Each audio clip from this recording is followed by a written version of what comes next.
Hey, this is Rob, and you're listening to a very special episode of the Hidden Destination podcast that I am naming Saddle Time Philosophy. This is my second or third attempt of doing this, but every time I've done it, the audio quality has been compromised due to vehicular traffic or due to wind, or a combination of the both, or phone calls interrupting my recording and aborting the recording. So we'll see how this goes. This road seems fairly quiet, so we'll see if the cars tick up as soon as I say that, which it looks like they are. So we'll play it out for a few minutes and see. That's frustrating.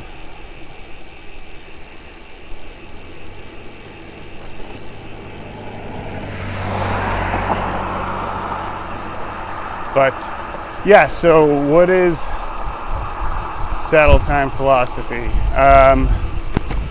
It's an idea I had about just unpacking, kind of as it sounds, unpacking a philosophical topic. Truck.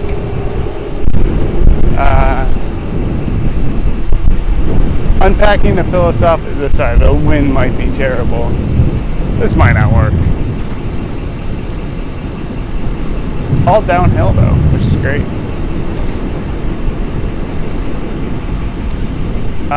So yeah, Saddle Time Philosophy, as the name implies, is where I'm riding my bike and unpack a philosophical topic that I find interesting and discuss it. So on today's topic of conversation, I wanted to unpack a theme that Claire and I had discussed in the car while driving to Stillwater when she was visiting. We always seem to have very good philosophical discussions on road trips. Oh, there's a little dog trying to chase me and an old woman yelling at him. Good. Did not chase me. So, yeah, once road trips, philosophical discussions, once you get the coffee flowing and the neurons firing, it always makes for an interesting time. So the idea that we unpacked on that day was the concept of sort of, personal identity, imposter syndrome, the utility of personal identity, and sort of what I kind of honed in on and identified as the car, sort of the chasm between your current self and a set of ideals that is the root cause of personal identity. And then like the utility of, I don't know, this may sound trite, but like the utility of knowing who you are in selfhood, and how, to find that personal identity, to like weed through it, takes a lot of work. And it not only benefits your life with respect to the meaning you ascribe to things, but also how important and relevant knowing who you are is in relationships and building self-confidence. So those are the ideas that I kind of want to hit on here. And yeah, so we'll jump in. So one of the things that I identified, so the conversation started out by Claire discussing like sort of this imposter syndrome she said she felt when she was in high school, and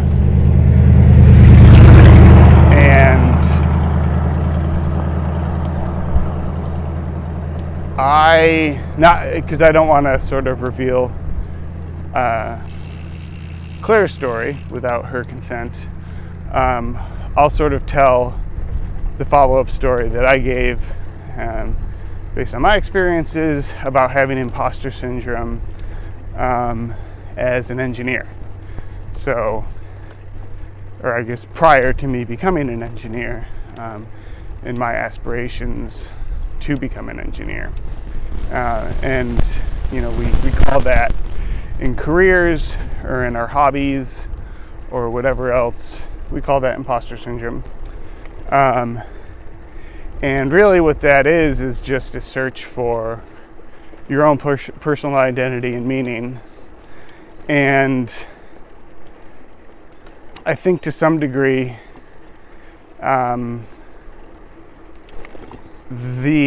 what we do in our mind is we hold a set of ideals. We hold sort of this divine, fictitious character, sort of the archetypal whatever, archetypal engineer, archetypal bike tourer, and I think as we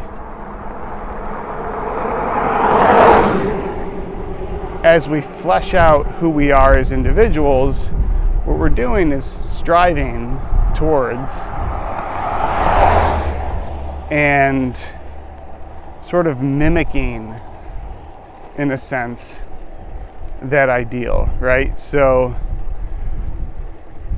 what we're identifying as imposter syndrome, or sort of a ill-defined personal identity, is this chasm between, and hopefully you have some sort of ideal or archetype that you're striving towards. So I think another maybe relevant example here is, for me is, you know, I've always felt imposter syndrome, sort of this,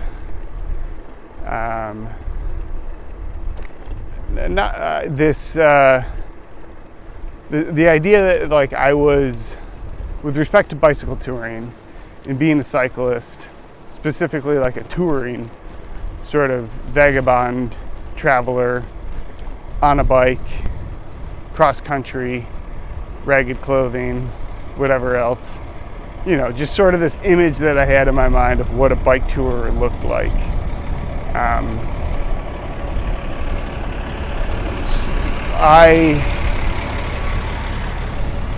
I never felt like I proved myself to live up to that ideal. So, similar to the engineering example, there was this gap between what I saw myself as and what I wished to become. And what I wished to become was this thing that I held in my mind, which we'll call the archetypal bicycle tourer, or the archetypal engineer. And that's however we craft it. That could also be a person, an actual person, but a lot of times it's just a fictitious ideal, the ultimate truthhood sort of embodied. And actually a lot of this is derived, like a lot of these ideas are derived from the Judeo-Christian narrative, in Jesus and the divine. in the most agnostic way possible, like the psychology behind that. So that's interesting. But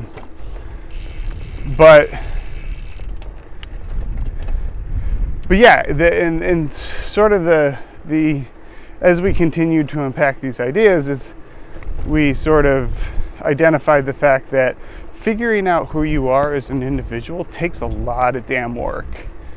It takes a lot of trial and error, and I know Claire and I have both, we feel like, sort of put in a lot of work doing that, and I think to some degree that's what I'm up to right now, as I'm, I guess you could say proving myself, or filling in the chasm between what I wanted to see myself as and becoming that, and sort of filling that identity out in my own way. Right, so we may hold these ideals in our mind's eye about what the archetypal whatever may be, whether it's ultra runner, engineer, bicycle tourist, athlete.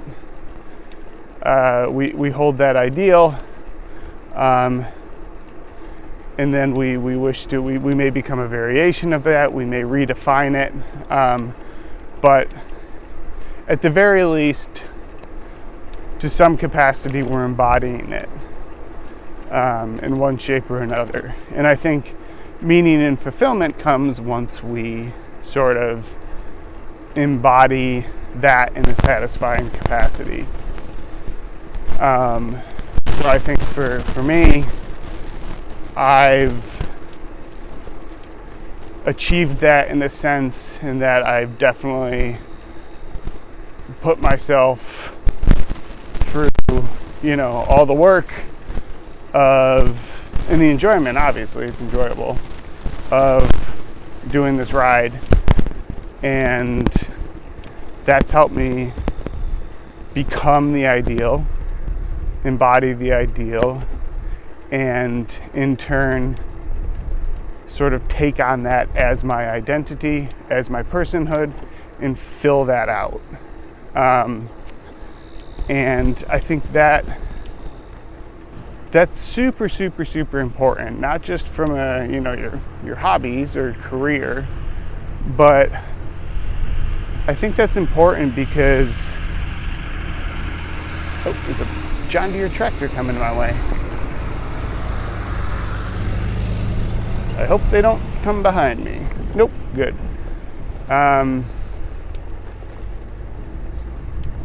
I think there's two aspects of that are very important, not just for yourself. I think in your relationships, figuring out who you are is critical. You can't, in my opinion, you really can't be in a sustainable long-term relationship, at least a stable one, without really knowing who the hell you are. And like I alluded to earlier, that takes work. That takes a lot of figuring out. And I also think it is a critical component to confidence, to having self-confidence. I used to take on a more somewhat nihilistic perspective of this, where in Dzogchen meditation is a school of meditation that I practice. It's a non-dual practice, which means its sort of purpose or intention is to dissolve the illusory self, that the self is an illusion, and it's called a non-dual practice. So for instance, like one of the cues, not to get too deep into this, but when it comes to paying attention, the act of attention itself, you become aware of that which is aware, and that's I won't go any farther than that, because that can take years to sort of understand. Not saying that in a condescending way, but like books can be written on that, right? About awareness becoming aware of itself. So anyway, I digress there. So I used to not find relevance or importance in the concept of the self, or sort of your identity. We'll say identity. And now, as I think, become several ideals and paid more attention to this, the relevance of this, the relevance of how much meaning you find in striving towards things. Whether that's, like I said, becoming an engineer, becoming a senior engineer, or becoming a quintessential bike tourist. There's a ton of meaning in that pursuit. And that meaning is very important. And it is, it can take on so many different flavors throughout a lifetime.